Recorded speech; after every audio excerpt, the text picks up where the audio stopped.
because these are boys that left school in, secondary school. Some of them didn't finish primary school. They're easily influenced. They're easily, cajoled into these nefarious activities. We clearly can see the impact it is having on our society today. And these are because we have not paid attention to the education of these young, vulnerable minds. I mean, as evident as the challenges or the impacts are, give me a sense of your expectations from all of the commitments we've seen so far, whether it's through the World Bank, UNICEF, the global partnership on education. Millions, hundreds of millions of dollars are being doled out to address these problems. And our politicians are all too happy to partner there to get the funds to build the classrooms that either remain empty or that don't end up, having any sort of utility value at the end of the day. Give me a sense of how realistically we need to go about addressing this issue, especially if there are some examples that we can draw from other countries, how they address this familiar problem. Right. So this is a tough one. We want to remain optimistic. I want to believe in the future of education in Nigeria, but it's not an easy fix. And there are so many issues that we have raised.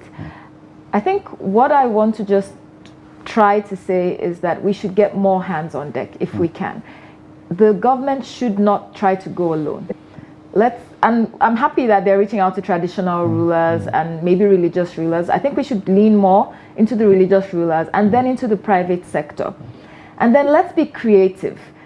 A lot of these men, boys, they're not patient anymore. That value of delayed gratification, we are no longer so used to it. Even as adults now, you send your email, you get it immediately, not like when you'd wait for a postman to bring a letter. So telling them that they have to go to school for so number of years to even be successful, like even if you're pushing that narrative, and then they think, okay, if I kidnap one person, I can get this amount of money, or if I scam somebody as a Yahoo boy, I can get this amount of money. We have to be able to be more creative about the value of education, and then let's try radio programs, for example, to educate. I know there was a time, it was said if you want to reach out to a Fulani man, just go on the radio, because all of them have their radios with them. So what can we do to educate through such programs? What can we do to use the internet? And now we have devices that are low bandwidth. We have those that are not even, they don't need to be connected to the internet. We just upload whatever we want and we try to give it out to those in the remote areas, because we're talking about sometimes we're building classrooms but they're empty, because where are the teachers? How are you convincing good teachers to be in the classroom?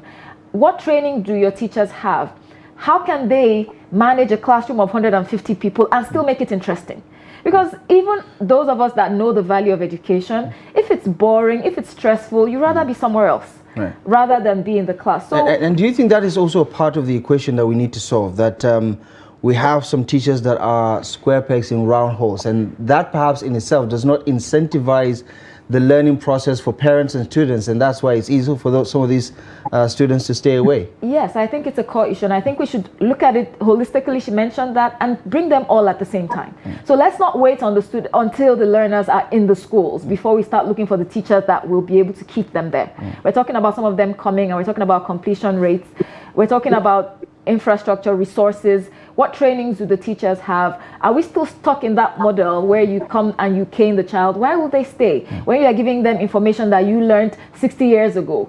Those of them that have access to the internet can find this information on their own. So what are we doing as teachers, as educators, to make them see, to make the learning relevant for them, to make them learn what they can even use tomorrow? So that comes with, okay, how can we introduce entrepreneurship into the schools? We have compulsory trade subjects in senior secondary school, but these are all theories. How can we make them practical? What can we do to let them see, okay, I came to school today, I learned how to bake, tomorrow I can sell some of the things I baked after school.